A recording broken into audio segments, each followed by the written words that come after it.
In this video, we're going to talk about how the background story of your miniatures can inspire your paint scheme.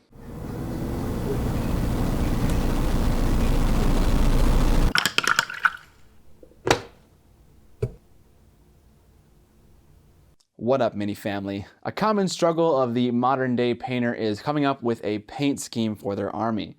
This can be because they don't know what literal paints to pick out, or because they want to pick a unique scheme that stands out from the manufacturer prescribed one. So how do we solve this problem? Well, as the title of this video suggests, let's look at how lore can guide our creative process. Let's take an example and see how the story of our miniatures can influence our aesthetic decisions. Some people may look at my paint scheme and think, wow, that's a pretty atypical scheme, and it totally is. It stands out from the crowd because I justified my paint scheme with a story that I created for them. Let's start with the basics. Dark Eldar in the Warhammer 40,000 universe can be described as evil, selfish, overconfident, and piratical, among many other things. How can we use these terms to kindle our origin story for our army? Well, I imagine my Archon, the leader of my cabal, believes his technology to be stronger than it is. Blinded by the overconfidence of its advisors and the homunculi in his coven, he creates a plot to steal a sun from a neighboring imperial galaxy to harvest its near infinite power for all his ghoulish plans. This background story drips Dark Eldar characteristics: overconfidence, piracy, and inherently flawed. So, as according to their plan, they steal a sun, and within days they realize their technology is not capable of containing the power of the sun. The sun desolates their portion of the webway, turning it into a barren wasteland. When I think desolation on this scale, I think deserts. And just like that, we have our first lore-inspired decisions. The bases in my army will be desert-themed. The desert theme also helped me generate my palette: yellows, creams, browns, tans, and blacks. When you think desert climate and desert nomads, you might think of war-torn armor and dust everywhere, but I feel like Dark Eldar are self-righteous people, and their armor is basically their sense of wealth, so they'll do whatever they can to keep it clean and shiny. Based on this assumption, the majority of my army will have mostly clean armor. Also, the intensity of the sun is so great inside the webway that people in my army will be covered head to toe to avoid damage from radiation. And this influences the building phase. I will use mostly helmeted heads and completely armored bodies head to toe.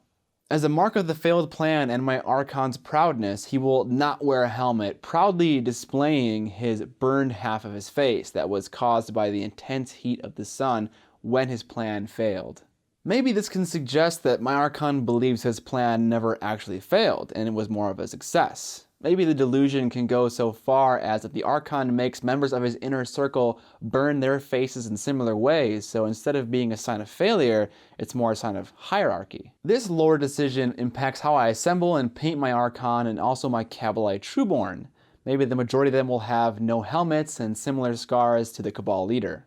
Maybe as an additional way to distinguish the elite in my army, I can have a secondary color. Say instead of the armor being yellow, it can be cream. A lot of armors use secondary colors to distinguish their elite units. Think of Blood Angels with their red and their gold. What about a symbol? Armies always have symbols. Dark Eldar iconography is oftentimes sharp and very detailed and inspired by the Orient, so how can I integrate that with my army's characteristics? Well, they take pride in technology, and there's a gigantic sun in their homeland. Why not have a circular saw blade with exaggerated thin teeth? This circular object could look like a sun, the teeth being the rays, but also imply technology by being a weapon of some sort. There really is no limitation to this idea. You'll start justifying all sorts of things about the decisions you make in assembly and also in painting. I encourage you to think of an origin story for your army and then use that story as a way to influence the aesthetic choices you make. Speaking of you guys, let's check out the community highlights for this week. This week we have a Titan from MacW. This model is beautifully and very cleanly painted, very heavy metal style. Thanks for the submission, Mac. If you want to see photos of your miniatures at the end of one of my videos, check out the description below. If you know someone who takes lore for granted or is stuck coming up with a paint scheme for their army, share this video with them. But more importantly, as always, don't forget to paint more minis. Were an incandescent light, it would be as bright as a 100-watt incandescent. This universal wattage scale is a good way. There we get secondary colors that we're all familiar with: green, purple, and orange. If we take two colors that are opposite each other and mix them, we get a In this video, we're going to talk about how... What up, mini family? A lot of things... covered. To be covered here too. Let's let Gore guide our creative process. Let Gore do it. Blood, shed, and guts and stuff. Aesthetic.